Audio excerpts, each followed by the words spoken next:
Hello మన YouTube family, ఇక్కడ చూసారా, ఇది వచ్చేసి సలిబిండి. నిన్న నేను పుట్టకు తీసుకెళ్ళిన సలిబిండి అండి. ఆ సలిబిండిని నేను మన అరిసెల మాదిరిగా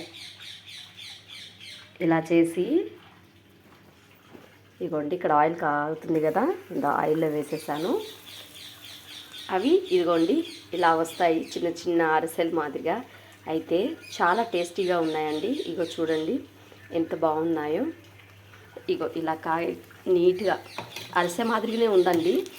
పాకం పట్టి వేయలేదు, అయినా సరే చాలా బాగా, చాలా నీట్గా టేస్టీగా కూడా ఉన్నాయి. అసలు పగలని కూడా పగలడం లేదు.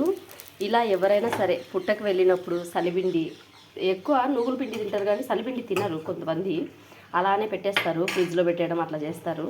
అలా చెయ్యకుండా ఇలా కానీ బూరెల్లా చేసుకున్నారంటే పిల్లలు పెద్దోళ్ళు చాలా చక్కగా తినేస్తారండి. ఇలా చూడండి నీట్గా కాలింది, మరి కాలేదు కూడా అనుకున్నారు, చాలా నీట్గా కాలింది. ఇదో చూడండి, ఇదో ట్రై చేయండి ఇంకోసారి, చాలా బాగా టేస్టీగా వస్తుంది. సూపర్. నేను ఫస్ట్ టైం ట్రై చేశాను, వేస్ట్ అయిపోతుంది సలివిడి అని. చాలా నీట్గా వచ్చేసినాయి. ఇవ్వండి.